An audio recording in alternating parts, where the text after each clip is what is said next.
In this video, I'm going to show you all of the data analysis that takes place for the IB Physics IA. I'm not going to show you how I do this in Excel.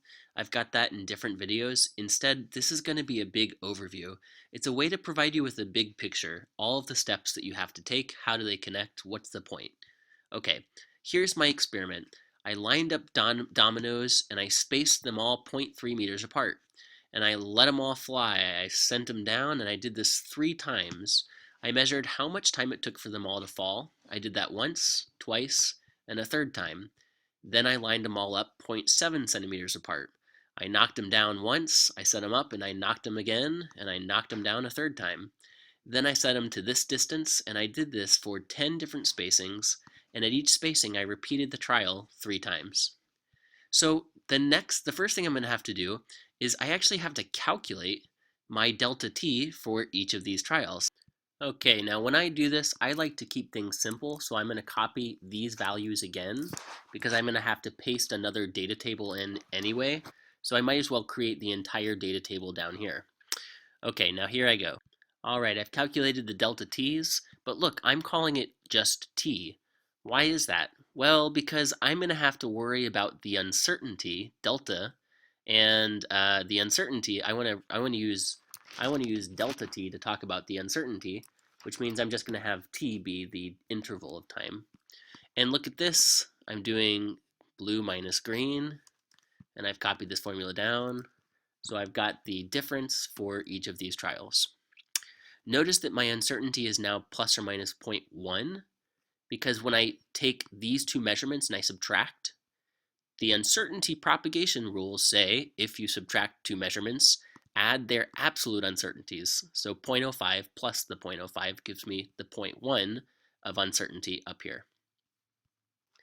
Now that I have my 3 trials written down, my actual times, I need the average. So let me get my average. So here are my averages, and I calculated those using the average function in Excel. But these averages came from values that were uncertain, so this average has uncertainty. Now, instead of propagating the 0.1, the way we deal averages in IB physics is we're going to use the range of these values, these 3. There's some range that they span, and we're going to divide that range by 2. And that will be the uncertainty in the average. So let me calculate those half range values. Okay, so I've got my uncertainty, my half range values, and if we go into the formula bar, you can see I've been clever here. I'm not clicking on the maximum cell and subtracting the minimum because that could change, in these later rows, the maximum may not be on the far right, it might be on the far left. So instead, I've got a formula here that I can just copy and paste all the way down. How do I do that? I use the max function, which finds the maximum of the 3, and I've used the minimum function in Excel, which finds the minimum of the 3 values. Okay, I've got my average and my uncertainty. Now that I have my average y value and my x value, my dependent variable and my independent variable, I can make my raw data graph. And here we go. I've added in the raw data graph. You can see I've got error bars. My vertical error, look at my y-axis first, time to fall, t in seconds. It's really the average time, but I'm not calling it the average time on my y-axis, and that's fine, that's actually recommended. My x-axis is the separation distance, my independent variable. I've got raw data as the heading, and I've got error bars. I've also zoomed in on the data. I'm not starting this graph at 0, 0. Instead, I'm zooming in a little bit to show the curvature. And what else? My x error bars, see these x error bars? That's the uncertainty in separation distance, which is simply, whoops, I cut it off. My uncertainty in separation distance is simply this plus or minus 0.4. My vertical error bars, that's the uncertainty in the average time. And those are these values. And I selected these by doing the when you do your error bars, there's like a custom value, or what's it say? It's, yeah, custom specify value. Okay, so now that I've got this, I'm starting to think maybe I have like a square root graph, a power function where the power is 0.5, that's square root. So I want to test for a power function. How do I do that? I make a log-log graph. So but before I can make a log-log graph, I have to log all of these y values, and I have to log all of these x values. So let me do that. Okay, here are my log values. Notice that notice how I put my units in parentheses, because the log value, this thing itself, doesn't actually have any units. So it's almost like you take the distance and you divide away the centimeters, and then you log the pure number. That's kind of what we're doing. And when I do my log with the t, I'm using the average time, just like this graph uses the average time. I'm not indicating t average, and that's really the best way to do it. But everything I do now uses the average. I'm never really going back to these individual trials anymore. Now let me make a graph. If this log graph is straight, then hooray, I have a power function. Let's see. I'm going to guess based on the shape that I have a power function where it's a square root power, so 0.5 is the power. Let's check. All right, here it is. This is my log graph, and I should have added a title. And I'm going to call it, what should I call it? Well, I'm testing for a power function. Testing for a power function. Why not? And oh, look at this, it's straight. Hooray! My log graph is straight, and that means I do have a power function. But I wasn't quite right, was I? I was guessing 0.5 to be the power, and it's 0.23. Alrighty then, well, now I have my power, so what's next? Well, first, I'm going to take this 0.23, and, I'm going to make a decision. I think to myself, well, 0.23, that's not a power you see in physics equations or math equations. You see nice even powers like 0.5 or, y is equal to x squared or x to the third. So I'm going to say, well, hang on, that's really close to 0.25. So I'm going to call my power the fourth root, 0.25. So instead of using 0.23, I'm making a decision to use 0.25 instead. Well, now that I know what my power is, what does that mean? A power function is just an equation that has this form. And I know what the power n is equal to. It's a 0.25. And where did I get that power n? The 0.25 was simply the slope of my log graph. That's why we make a log graph, so we can look at the slope value. Okay, so if that's my power, well, I also know what y is. My y-axis, my y quantity, the dependent variable, is the time it took to fall. And, whoops. And my x value, right, my independent variable, that's just the distance, the spacing distance. And if I want, I could write this as, 1/4 as well. That's a nice way to look at it too. 1/4. So, okay, what does this equation, this power function say? It says t is proportional to, not d, that's not correct, but rather proportional to d to the 1/4 power. Well, if t is proportional to d to the 1/4, let me make a graph with this on one axis and that on the other axis. Let me take my d values and raise them to this power that I just discovered. In other words, all of these distances here, I'm going to raise those to the power of 1/4 or 0.25 and make a new graph with those on the x-axis. Let me do that. Here we are. I took those distance values, b17. Here's my first distance, and I raised it to the power of 0.25. And I've copied that formula down for these 10 cells. Now, I'm going to make a graph with that on the x-axis. What's my y-axis going to be? It's going to be the average time, the same thing it was before, because my power function says that that average time is proportional to d to the quarter power, to the 1/4. So let me copy my average time values again, and then, you know what, why not? I'll copy the uncertainty again, because that's going to be my error bar, my vertical error bar. So let me copy these. I'm going to copy just the formulas, just the values and number formatting or source formatting. Okay, but wait, these distances which I raised to the 0.25, the original distances all have uncertainty, right? The uncertainty is plus or minus 0.4. So I have to propagate that uncertainty through the equation, through the exponentiation, and find the uncertainty in my d to the 0.25 values. So let me go ahead and do that now. Okay, I've just done that calculation. It's kind of a messy calculation. I took zero point 0.4, the absolute uncertainty, divided by the distance, and this is the percent uncertainty in D. Then I multiplied it by the new power to get the percent uncertainty in D to the 0.25.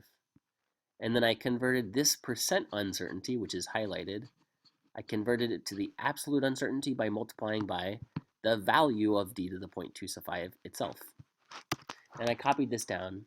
Now, this is an absolute uncertainty, so it can only have one sig fig. Well, maybe I'll let these two have two sig figs. That's a decision I'm allowed to make, and when you've done a lot of data processing like this, it's okay to have two sig figs. And then I have to round these values so that they match the precision. This has two places, so this has to have two places. This has it's rounded to the second decimal place, so this has to be rounded to the second, and so forth. Notice that I did the same thing already with average time. These values don't come out rounded nice and neat. I have to go and round them to one sig fig, and then round these to match the same place. Okay, now I'm ready to make my final function graph. This is going to be my x-axis, this is my y, and the graph should be straight because those two things are proportional according to my power function. Again, how do I know they're proportional? Because this log-log analysis told me that they should be proportional with a power of about 0.25. So let me test that with a final function graph. So here's my final function graph. I've got average time on the y-axis, d to the 0.25 on the x-axis, and here are my error bars. My horizontal error bars are these values, the uncertainty that I propagated, and it looks kind of big, doesn't it? That's kind of a big uncertainty bar right there. And my vertical error bars are these, the original half range values, which I copied from above, from up here, max minus min over 2. Okay, and look at that, it's straight. Voila. So this equation here, I'm going to copy this right here, but I know what the y-axis is, it's t. And I know what the x-axis is, it's d to the 0.25. And this value here has units. It's the slope, so the units are y units over x. So seconds per centimeters to the 0.25. And so my equation here is starting to take shape. This here is the y-intercept. It's a y value, so its unit is y. It's literally a y value. So the unit is seconds for all of these y values. So I add seconds, and now I have a function. I've cleaned it up a little bit. Notice that I italicized the variables, time and distance, but the units, seconds, centimeters, seconds, those are not italicized. And this function, this equation, answers my original question: how does the domino distance, the spacing, impact the time to fall? So there it is. I've got my answer. Now here's another important step. We're going to find percentage differences. What that means is, well, wait a second. Wait a second.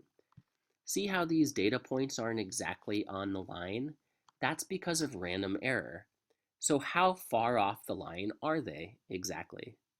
Well, I can find that vertical distance that each one of these is from the line. I mean, after all, if I plug in an x value, like the 0.74 that this is right here, if I plug in 0.74, I can calculate the line's y value. And then I can compare the line, its y value, to the data point's y value and see how far off it is. And then I can go to the 0.93 or whatever this is. I can plug in 0.93 for x, find where is the line, where's the graph at that x value. And then I compare the line's y value to my data point's y value and see how far off it is. So let me do that for all of these measurements, all these data points. So here we are. I copied these cells again. This is the same data again from above. And then let me click in. I've got 0.31284, that's the slope, times, what's my x? It's d to the 0.25. So d to the 0.25 plus this y-intercept, 0.2304. And I've calculated the y value on the line. And look, it's pretty close to the measurement that I collected. So now let me get the difference between those two. So here are the differences, and man, those look pretty small. The final step is to convert these into a percentage difference. And percentage difference, wrap text, it takes this difference and divides by the average of the two.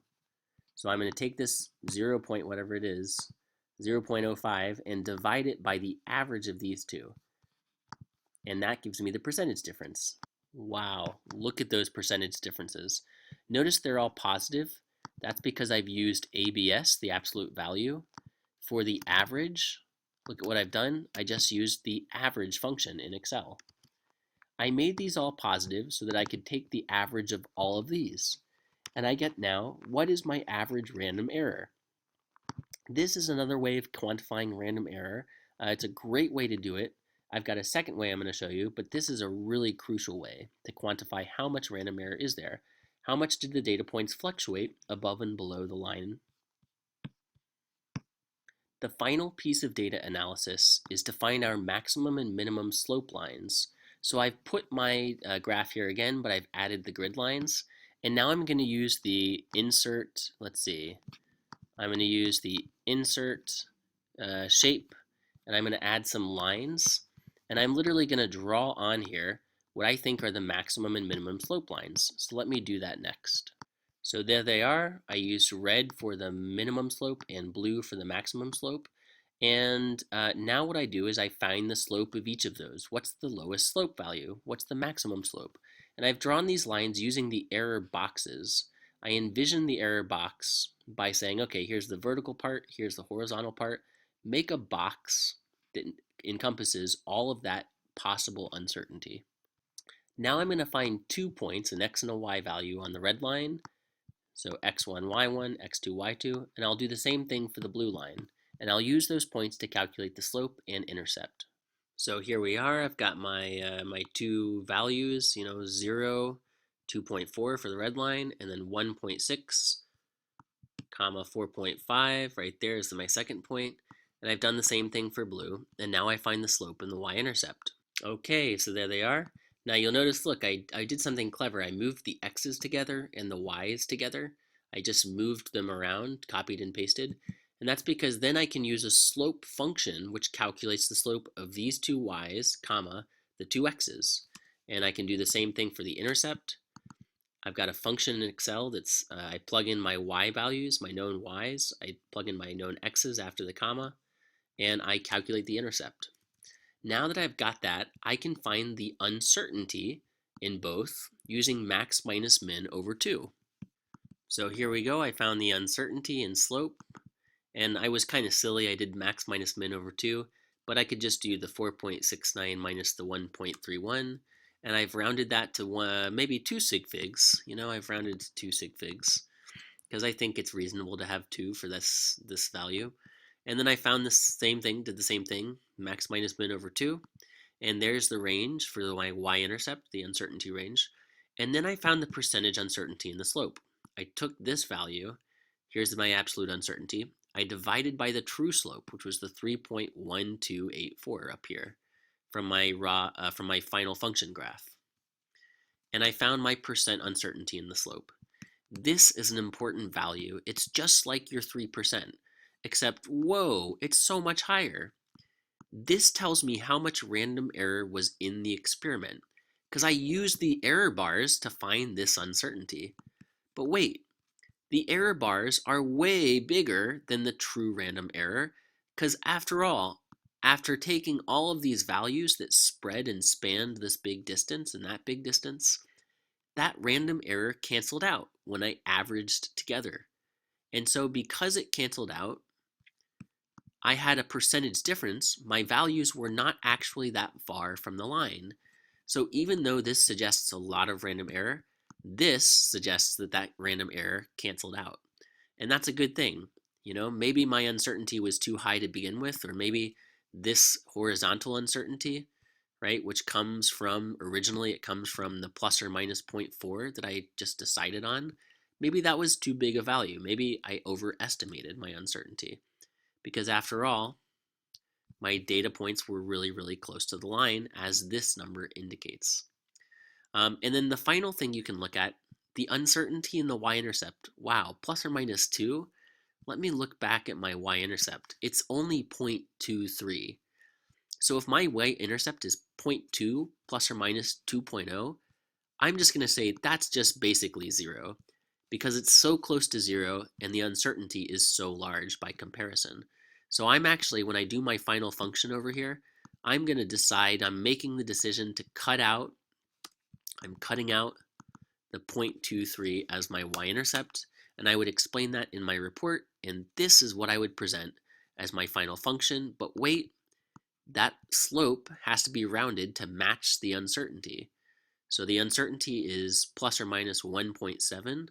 So let me make that the same thing, just round it to 1 decimal point. And there we go. This is all of the analysis that you would do in your experiment. I've shown it to you here just in 21 minutes. I've got 2 values that I can use to analyze random error. I've got a value that I can use to analyze systematic error. My y-intercept specifically is the value that I would use for systematic error. And I've got my conclusion, which is this function.